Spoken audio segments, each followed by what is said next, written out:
Hello students, आज हम करेंगे 10th क्लास का third chapter that is pair of linear equation in two variables. Now आप already 9th class में linear equation in two variables पढ़ चुके हो। Okay, now what is linear equation in two variables?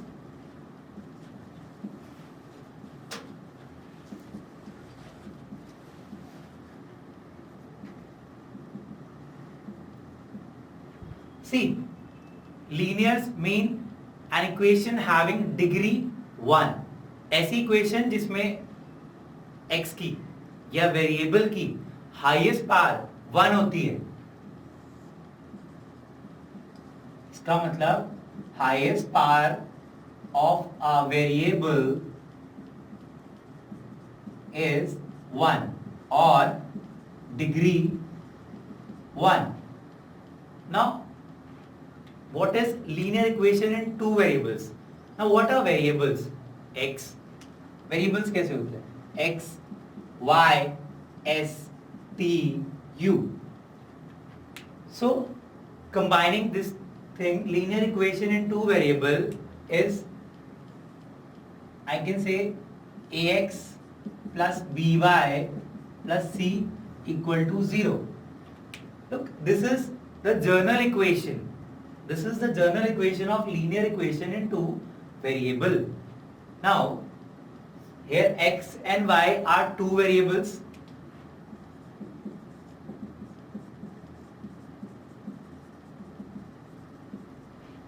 And A, B are called A, B, C जो होते हैं ना ये, these A, B, C, they are called arbitrary constant. This value can be changed accordingly as per the requirement. Okay, now this is linear equation in two variable. Now but in this chapter we have to study pair of linear equation in two variables. First I'll tell you everything about this linear equation in two variables जो आप already 9th class में कर चुके हो या मेरे 9th class के lectures आप देखोगे तो you'll see it कि क्या होते हैं। थोड़ा सा इसको डीप में करते हैं, चीजें अंडरस्टैंड करते हैं।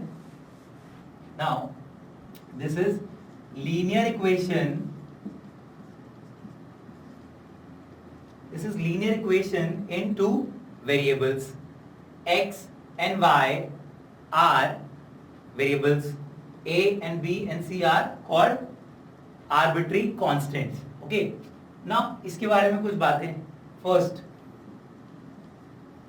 it represents a line.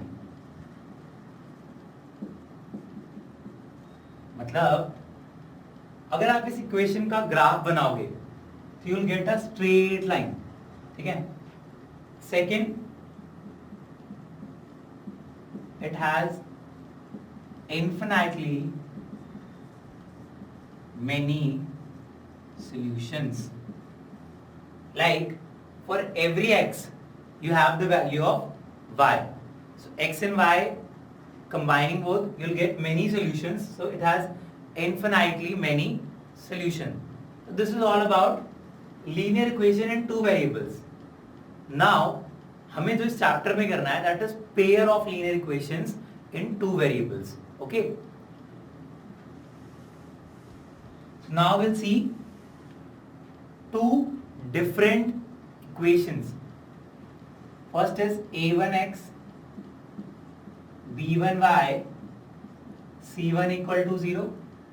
Second is a2x plus b2y plus c2 equal to 0.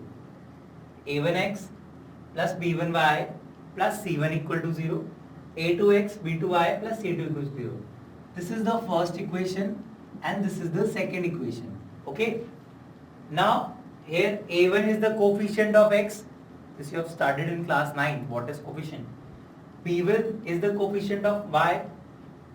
c1 is the constant in the first equation. a2 is the coefficient of x. b2 is the coefficient of y and c2 is the constant in second equation. Now मैंने आपको बताया कि जो linear equation in two variable है वो एक line represent करती है। Now we have two different equations. तो दो लाइंस हो गई। अब दो लाइंस कैसी हो सकती हैं? या तो वो पैरेलल हो सकती हैं, दो लाइंस पैरेलल हो सकती हैं, ओवरलैपिंग हो सकती है, जिसको हम लोग कोइंसिडेंट भी बोलते हैं, कोइंसाइड मतलब ओवरलैप, या टकरा भी सकती हैं, इंटरसेक्ट भी कर सकती हैं। लेकिन एक चीज ध्यान रखना, इंटरसेक्ट ना खाली वन पॉइंट पे करते हैं, ठीक है, तो इसको इंटरसेक्टिंग बोलते हैं। ओके, सो ये तीनों कंडीशंस पॉसिबल है, पर दो इक्वेशन दी हुई हैं, मैं पता कैसे लगाऊं कि ये पैरेलल है, कोइंसिडेंट है, इंटरसेक्टिंग है। So the one way is, जो आपने 9th क्लास में किया था, दैट कि आप इसका ग्राफ बनाओ, पॉइंट्स रख के, जैसे आप x की वैल्यू निकालो, y की वैल्यू निकालो, and you will see the nature of the graph, nature of the lines, whether they are parallel, coincident और intersecting।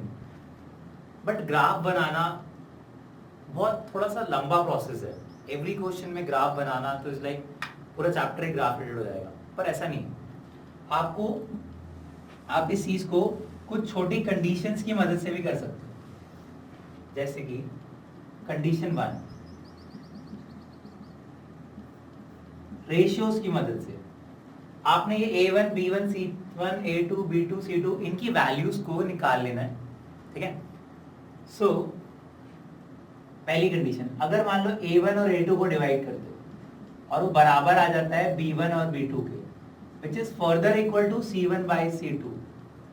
अगर ये तीनों के x के कोफिशिएंट, y के कोफिशिएंट और कांस्टेंट का रेशियो सेम आता है, ऑल थ्री आर इक्वल, तो इसके केस में जो लाइंस होती हैं वो होती हैं कोइंसिडेंट, कोइंसिडेंट, ठीक है।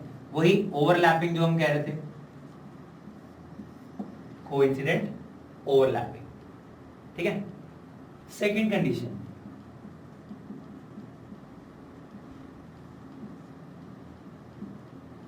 if A1 by A2 is equal to B1 by B2 but not equal to C1 by C2. Look, the ratio of coefficient of x is equal to ratio of coefficient of y, but जो constant का ratio है वो equal नहीं है। So, ये case होता है parallel lines का। अगर ऐसी कंडीशन आ जाए तो यू से कि लाइंस आर पैरेलल। कंडीशन 3,